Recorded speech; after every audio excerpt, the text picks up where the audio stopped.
Good morning, y'all.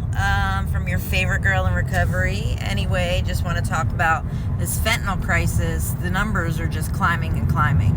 It just sucks. I was addicted to heroin and fentanyl for 4 years, IV, and it was scary. I became addicted to opiates when I was diagnosed with pancreatic cancer, and so I was addicted to opiates for about 10 years.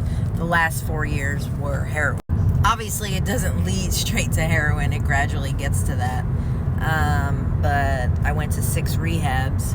None of them mentioned Jesus Christ. Obviously, none of them helped me.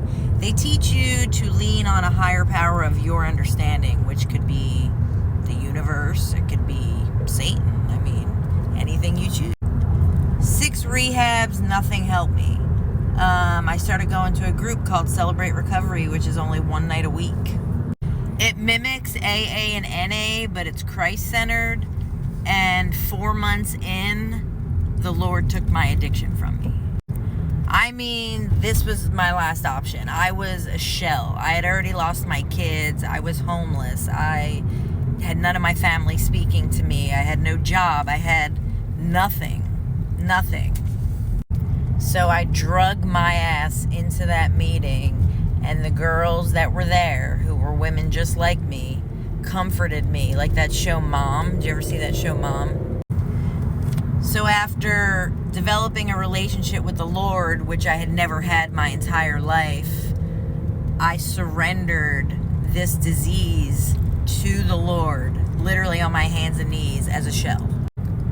I sought the Lord, and He heard and He answered, because in May I'll have 2 years clean and sober from fentanyl and heroin. That shit is the devil. It does not discriminate. I was an RN for 15 years, and I got stuck shooting up heroin and fentanyl. Who would have ever thought that I would have done that? Please take this seriously. If you're addicted or you have a family member that's addicted, God is the only way. I'm not trying to sit here and be like a Bible pusher or anything like that. I'm saying what worked for me. I couldn't imagine. I went to 6 rehabs. 6! Lost my kids. You think that would have jolted me into recovery?